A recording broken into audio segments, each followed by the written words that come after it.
Chapter 13. Locke's Theory of Knowledge. John Locke, 1632 to 1704, is the apostle of the Revolution of 1688, the most moderate and the most successful of all revolutions. Its aims were modest, but they were exactly achieved, and no subsequent revolution has hitherto been found necessary in England. Locke faithfully embodies its spirit, and most of his works appeared within a few years of 1688. His chief work in theoretical philosophy, the Essay Concerning Human Understanding, was finished in 1687 and published in 1690.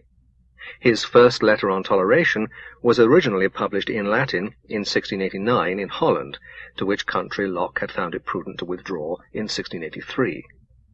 Two further letters on toleration were published in 1690 and 1692. His two treatises on government were licensed for printing in 1689 and published soon afterwards. His book on education was published in 1693. Although his life was long, all his influential writings are confined to the few years from 1687 to 1693. Successful revolutions are stimulating to those who believe in them. Locke's father was a Puritan, who fought on the side of Parliament.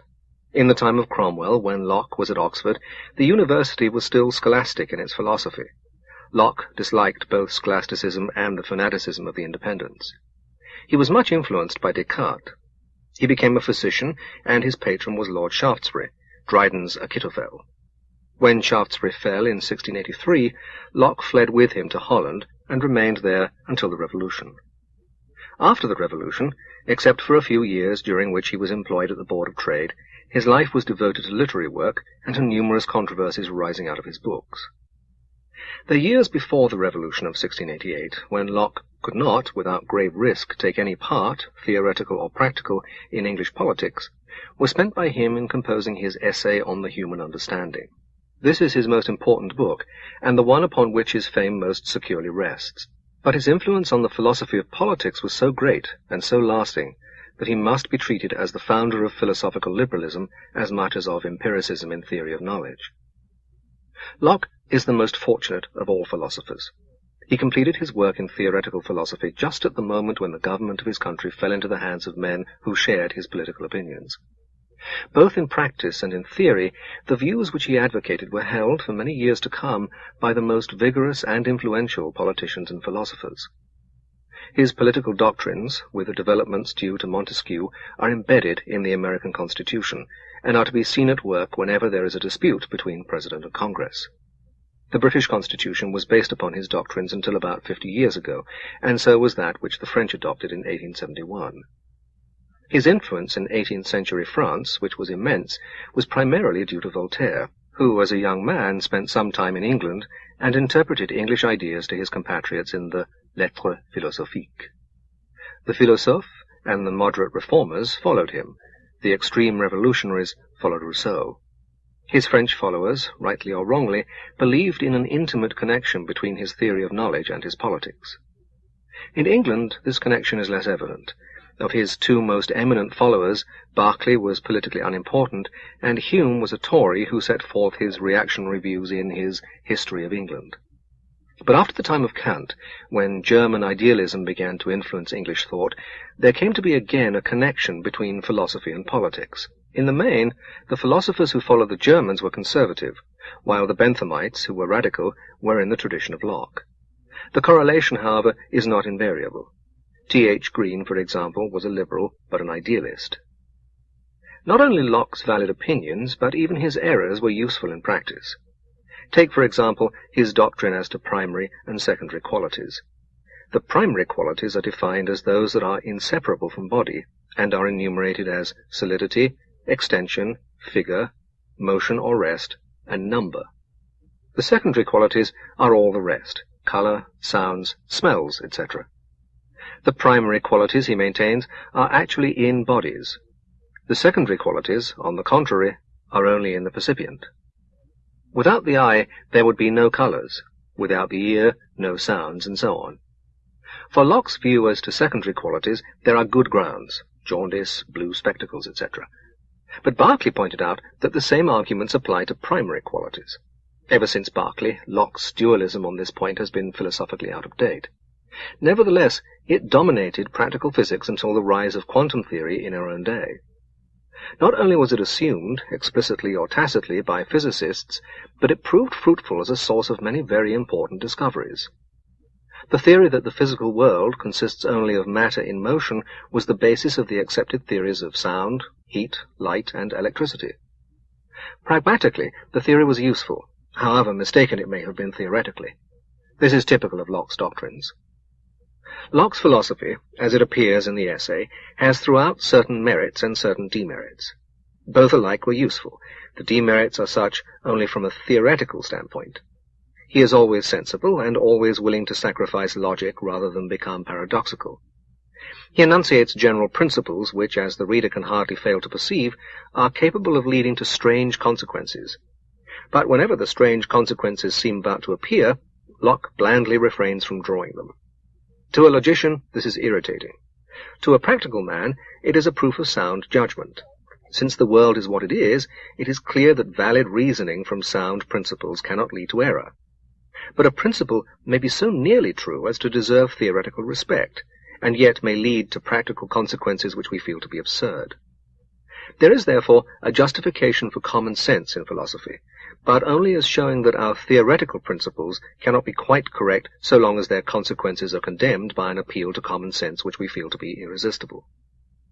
The theorist may retort that common sense is no more infallible than logic, but this retort, though made by Berkeley and Hume, would have been wholly foreign to Locke's intellectual temper. A characteristic of Locke, which descended from him to the whole liberal movement, is lack of dogmatism. Some few certainties he takes over from his predecessors, our own existence, the existence of God, and the truth of mathematics. But wherever his doctrines differ from those of his forerunners, they are to the effect that truth is hard to ascertain, and that a rational man will hold his opinions with some measure of doubt. This temper of mind is obviously connected with religious toleration, with the success of parliamentary democracy, with laissez-faire, and with the whole system of liberal maxims. Although he is a deeply religious man, a devout believer in Christianity who accepts revelation as a source of knowledge, he nevertheless hedges round professed revelations with rational safeguards. On one occasion he says, "The bare testimony of revelation is the highest certainty." But on another he says, "Revelation must be judged by reason." Thus, in the end, reason remains supreme. His chapter of enthusiasm is instructive in this connection. Enthusiasm had not then the same meaning as it has now. It meant the belief in a personal revelation to a religious leader or to his followers. It was a characteristic of the sects that had been defeated at the Restoration. When there is a multiplicity of such personal revelations, all inconsistent with each other, truth, or what passes as such, becomes purely personal and loses its social character. Love of truth, which Locke considers essential, is a very different thing from love of some particular doctrine, which is proclaimed as the truth. One unerring mark of love of truth, he says, is not entertaining any proposition with greater assurance than the proofs it is built upon will warrant. Forwardness to dictate, he says, shows failure of love of truth. Enthusiasm, laying by reason, would set up revelation without it, whereby in effect it takes away both reason and revelation, and substitutes in the room of it the ungrounded fancies of a man's own brain. Men who suffer from melancholy or conceit are likely to have persuasions of immediate intercourse with the deity. Hence odd actions and opinions acquire divine sanction, which flatters men's laziness, ignorance, and vanity. He concludes the chapter with the maxim already quoted that revelation must be judged of by reason. What Locke means by reason is to be gathered from his whole book. There is, it is true, a chapter called Of Reason, but this is mainly concerned to prove that reason does not consist of syllogistic reasoning, and is summed up in the sentence, "God has not been so sparing to men to make them barely two-legged creatures, and left it to Aristotle to make them rational." Reason, as Locke uses the term, consists of two parts. First, an inquiry as to what things we know with certainty. Second, an investigation of propositions which it is wise to accept in practice, although they have only probability, and not certainty, in their favor. The grounds of probability, he says, are two: conformity with our own experience, or the testimony of others' experience. The king of Siam, he remarks, ceased to believe what Europeans told him when they mentioned ice. In his chapter of Degrees of Assent, he says that the degree of assent we give to any proposition should depend upon the grounds of probability in its favor. After pointing out that we must often act upon probabilities that fall short of certainty, he says that the right use of this consideration is mutual charity and forbearance.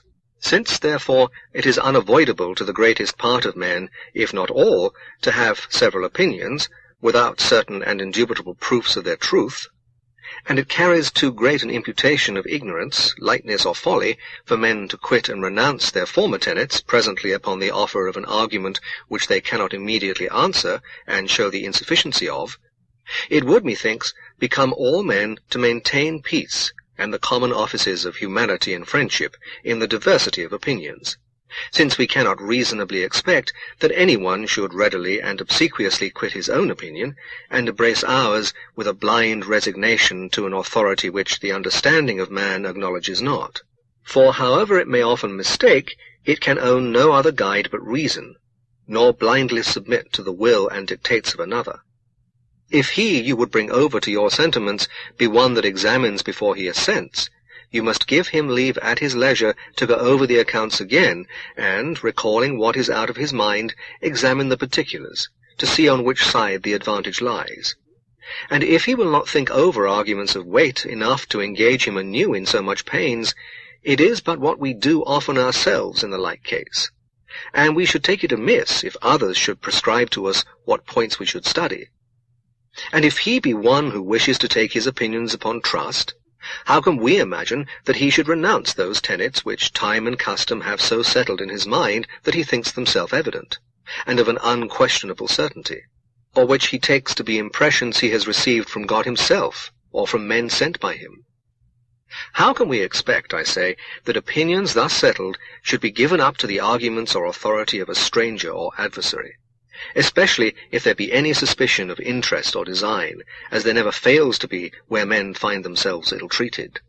We should do well to commiserate our mutual ignorance, and endeavor to remove it in all the gentle and fair ways of information, and not instantly treat others ill as obstinate and perverse because they will not renounce their own and receive our opinions, or at least those we would force upon them, when it is more than probable that we are no less obstinate in not embracing some of theirs. For where is the man that has uncontestable evidence of the truth of all that he holds, or of the falsehood of all he condemns, or can say that he has examined to the bottom all his own or other men's opinions? The necessity of believing without knowledge, nay, often upon very slight grounds, in this fleeting state of action and blindness we are in, should make us more busy and careful to inform ourselves than to restrain others. There is reason to think that if men were better instructed themselves, they would be less imposing on others. I have dealt hitherto only with the latest chapters of the essay, where Locke is drawing the moral from his earlier theoretical investigation of the nature and limitations of human knowledge. It is time now to examine what he has to say on this more purely philosophical subject. Locke is, as a rule, contemptuous of metaphysics. Apropos of some speculation of Leibniz's, he writes to a friend, "You and I have had enough of this kind of fiddling." The conception of substance, which was dominant in the metaphysics of his time, he considers vague and not useful, but he does not venture to reject it wholly. He allows the validity of metaphysical arguments for the existence of God, but he does not dwell on them, and seems somewhat uncomfortable about them. Whenever he is expressing new ideas and not merely repeating what is traditional, he thinks in terms of concrete detail rather than of large abstractions. His philosophy is piecemeal, like scientific work, not statuesque and all of a piece, like the great continental systems of the 17th century. Locke may be regarded as the founder of empiricism, which is the doctrine that all our knowledge, with the possible exception of logic and mathematics, is derived from experience. Accordingly, the first book of the essay is concerned in arguing, as against Plato, Descartes, and the scholastics, that there are no innate ideas or principles. In the second book, he sets to work to show in detail how experience gives rise to various kinds of ideas. Having rejected innate ideas, he says, "Let us then suppose the mind to be, as we say, white paper, void of all characters, without any ideas. How comes it to be furnished? Whence comes it by that vast store which the busy and boundless fancy of man has painted on it with an almost endless variety? Whence has it all the materials of reason and knowledge? To this I answer in one word: from experience. In that all our knowledge is founded, and from that it ultimately derives itself. Our ideas are derived from two sources: A, sensation, and B, perception of the operation of our own mind, which may be called internal sense. Since we can only think by means of ideas, and since all ideas come from experience, it is evident that none of our knowledge can antedate experience. Perception, he says, is the first step and degree towards knowledge, and the inlet of all the materials of it. This may seem to a modern almost a truism, since it has become part of educated common sense, at least in English-speaking countries. But in his day, the mind was supposed to know all sorts of things a priori, and the complete dependence of knowledge upon perception, which he proclaimed, was a new and revolutionary doctrine. Plato, in the Theaetetus, had set to work to refute the identification of knowledge with perception, and from his time onwards almost all philosophers, down to and including Descartes and Leibniz, had taught that much of our most valuable knowledge is not derived from experience. Locke's thoroughgoing empiricism was therefore a bold innovation. The third book of the essay deals with words, and is concerned, in the main, to show that what metaphysicians present as knowledge about the world is purely verbal. Chapter 3 of General Terms takes up an extreme nominalist position on the subject of universals. All things that exist are particulars, but we can frame general ideas, such as man, that are applicable to many particulars, and to these general ideas we can give names. Their generality consists solely in the fact that they are, or may be, applicable to a variety of particular things. In their own being, as ideas in our minds, they are just as particular as everything else that exists. Chapter 6 of Book 3, of the Names of Substances, is concerned to refute the scholastic doctrine of essence. Things may have a real essence, which will consist of their physical constitution, but this is in the main unknown to us, and is not the essence of which scholastics speak. Essence, as we can know it, is purely verbal. It consists merely in the definition of a general term. To argue, for instance, as to whether the essence of body is only extension, or is extension plus solidity, is to argue about words. We may define the word body either way, and no harm can result so long as we adhere to our definition. Distinct species are not a fact of nature, but of language. They are distinct, complex ideas with distinct names annexed to them. There are, it is true, differing things in nature, but the differences proceed by continuous gradations. The boundaries of the species whereby men sought them are made by men. He proceeds to give instances of monstrosities, concerning which it was doubtful whether they were men or not. This point of view was not generally accepted until Darwin persuaded men to adopt the theory of evolution by gradual changes. Only those who have allowed themselves to be afflicted by the scholastics will realize how much metaphysical lumber it sweeps away. Empiricism and idealism alike are faced with a problem to which, so far, philosophy has found no satisfactory solution. This is the problem of showing how we have knowledge of other things than ourselves and the operations of our own mind. Locke considers this problem, but what he says is very obviously unsatisfactory. In one place we are told, "Since the mind, in all its thoughts and reasonings, hath no other immediate object but its own ideas, which it alone does or can contemplate, it is evident that our knowledge is only conversant about them." And again, "Knowledge is the perception of the agreement or disagreement of two ideas." From this, it would seem to follow immediately that we cannot know of the existence of other people, or of the physical world. For these, if they exist, are not merely ideas in any mind. Each one of us, accordingly, must, so far as knowledge is concerned, be shut up in himself, and cut off from all contact with the outer world. This, however, is a paradox, and Locke will have nothing to do with paradoxes. Accordingly, in another chapter, he sets forth a different theory, quite inconsistent with the earlier one.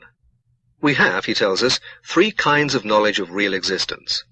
Our knowledge of our own existence is intuitive. Our knowledge of God's existence is demonstrative, and our knowledge of things present to sense is sensitive.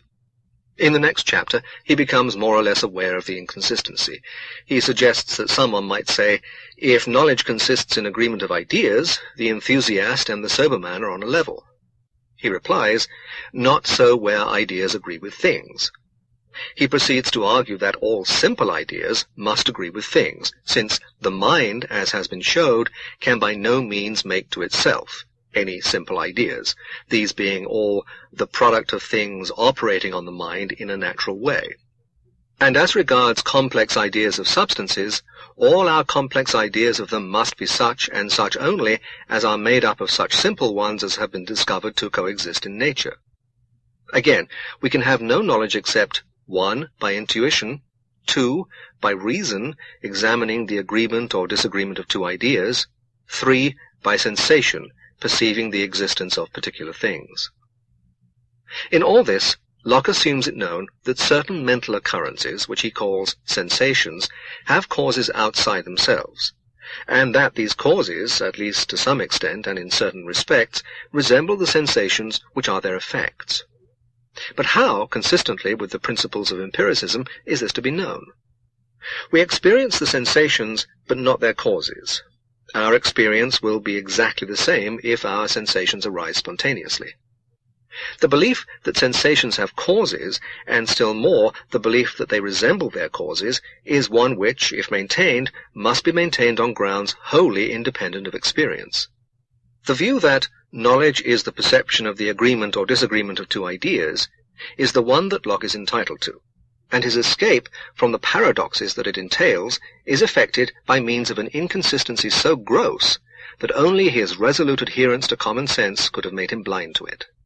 This difficulty has troubled empiricism down to the present day. Hume got rid of it by dropping the assumption that sensations have external causes, but even he retained this assumption whenever he forgot his own principles, which was very often. His fundamental maxim, no idea without an antecedent impression, which he takes over from Locke, is only plausible so long as we think of impressions as having outside causes, which the very word impression irresistibly suggests. And at the moments when Hume achieves some degree of consistency, he is wildly paradoxical. No one has yet succeeded in inventing a philosophy at once credible and self-consistent. Locke aimed at credibility and achieved it at the expense of consistency. Most of the great philosophers have done the opposite. A philosophy which is not self-consistent cannot be wholly true, but a philosophy which is self-consistent can very well be wholly false. The most fruitful philosophies have contained glaring inconsistencies, but for that very reason have been partially true. There is no reason to suppose that a self-consistent system contains more truth than one which, like Locke's, is obviously more or less wrong. Locke's ethical doctrines are interesting partly on their own account, partly as an anticipation of Bentham. When I speak of his ethical doctrines, I do not mean his moral disposition as a practical man, but his general theories as to how men act and how they should act. Like Bentham, Locke was a man filled with kindly feeling, who yet held that everybody, including himself, must always be moved, in action, solely by desire for his own happiness or pleasure. A few quotations will make this clear. Things are good or evil only in relation to pleasure or pain. That we call good, which is apt to cause or increase pleasure, or diminish pain in us. What is it moves desire? I answer, happiness, and that alone. Happiness, in its full extent, is the utmost pleasure we are capable of. The necessity of pursuing true happiness is the foundation of all liberty. The preference of vice to virtue is a manifest wrong judgment. The government of our passions is the right improvement of liberty. The last of these statements depends, it would seem, upon the doctrine of rewards and punishments in the next world. God has laid down certain moral rules. Those who follow them go to heaven, and those who break them risk going to hell. The prudent pleasure-seeker will therefore be virtuous. With the decay of the belief that sin leads to hell, it has become more difficult to make a purely self-regarding argument in favor of a virtuous life. Bentham, who was a free thinker, substituted the human lawgiver in place of God. It was the business of laws and social institutions to make a harmony between public and private interests, so that each man, in pursuing his own happiness, should be compelled to minister to the general happiness. But this is less satisfactory than the reconciliation of public and private interests affected by means of heaven and hell, both because lawgivers are not always wise or virtuous, and because human governments are not omniscient. Locke has to admit, what is obvious, that men do not always act in the way which, on a rational calculation, is likely to secure them a maximum of pleasure. We value present pleasure more than future pleasure, and pleasure in the near future more than pleasure in the distant future. It may be said, this is not said by Locke, that the rate of interest is a quantitative measure of the general discounting of future pleasures. If the prospect of spending $1,000 a year hence were as delightful as the thought of spending it today, I should not need to be paid for postponing my pleasure. Locke admits that devout believers often commit sins which, by their own creed, put them in danger of hell. We all know people who put off going to the dentist longer than they would if they were engaged in the rational pursuit of pleasure. Thus, even if pleasure or the avoidance of pain be our motive, it must be added that pleasures lose their attractiveness and pains their terrors in proportion to their distance in the future. Since it is only in the long run that, according to Locke, self-interest and the general interest coincide, it becomes important that men should be guided as far as possible by their long-run interests. That is to say, men should be prudent. Prudence is the one virtue which remains to be preached, for every lapse from virtue is a failure of prudence. Emphasis on prudence is characteristic of liberalism. It is connected with the rise of capitalism, for the prudent became rich while the imprudent became or remained poor. It is connected also with certain forms of Protestant piety. Virtue with a view to heaven is psychologically very analogous to saving with a view to investment. Belief in the harmony between private and public interests is characteristic of liberalism, and long survived the theological foundation that it had in Locke. Locke states that liberty depends upon the necessity of pursuing true happiness, and upon the government of our passions. This opinion he derives from his doctrine that private and public interests are identical in the long run, though not necessarily over short periods. It follows from this doctrine that given a community of citizens who are all both pious and prudent, they will all act, given liberty, in a manner to promote the general good. There will be no need of human laws to restrain them, since divine laws will suffice. The hitherto virtuous man who is tempted to become a highwayman will say to himself, I might escape the human magistrate, but I could not escape punishment at the hands of the divine magistrate. He will accordingly renounce his nefarious schemes, and live as virtuously as if he was sure of being caught by the police. Legal liberty, therefore, is only completely possible where both prudence and piety are universal. Elsewhere, the restraints imposed by the criminal law are indispensable. Locke states repeatedly that morality is capable of demonstration, but he does not develop this idea so fully as could be wished. The most important passage is, morality capable of demonstration. The idea of a supreme being, infinite in power, goodness, and wisdom, whose workmanship we are and on whom we depend, and the idea of ourselves as understanding, rational beings, beings such as are clear in us, would, I suppose, if duly considered and pursued, afford such foundations of our duty and rules of action as might place morality among the sciences capable of demonstration, wherein I doubt not, but from self-evident propositions, by necessary consequences, as incontestable as those in mathematics, the measures of right and wrong might be made out to any one that will apply himself with the same indifference and attention to the one as he does to the other of these sciences. The relation of other modes may certainly be perceived, as well as those of number and extension, and I cannot see why they should not also be capable of demonstration, if due methods were thought on to examine or pursue their agreement or disagreement. Where there is no property, there is no injustice, is a proposition as certain as any demonstration in Euclid. For the idea of property being a right to anything, and the idea to which the name injustice is given being the invasion or violation of that right, it is evident that these ideas being thus established, and these names annexed to them, I can as certainly know this proposition to be true as that a triangle has 3 angles equal to 2 right ones.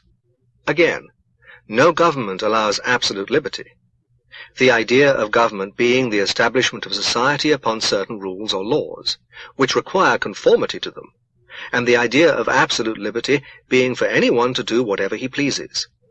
I am as capable of being certain of the truth of this proposition as of any in the mathematics.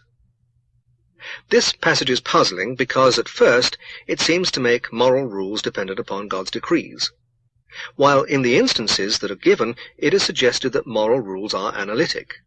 I suppose that, in fact, Locke thought some parts of his ethics analytic and others dependent upon God's decrees. Another puzzle is that the instances given do not seem to be ethical propositions at all. There is another difficulty which one could wish to see considered. It is generally held by theologians that God's decrees are not arbitrary, but are inspired by his goodness and wisdom. This requires that there should be some concept of goodness antecedent to God's decrees, which has led him to make just those decrees rather than any others. What this concept may be, it is impossible to discover from Locke. What he says is that a prudent man will act in such and such ways, since otherwise God will punish him. But he leaves us completely in the dark as to why punishment should be attached to certain acts rather than to their opposites. Locke's ethical doctrines are, of course, not defensible. Apart from the fact that there is something revolting in a system which regards prudence as the only virtue, there are other, less emotional objections to his theories. In the first place, to say that men only desire pleasure is to put the cart before the horse. Whatever I may happen to desire, I shall feel pleasure in obtaining it, but as a rule, the pleasure is due to the desire, not the desire to the pleasure. It is possible, as happens with masochists, to desire pain. In that case, there is still pleasure in the gratification of the desire, but it is mixed with its opposite.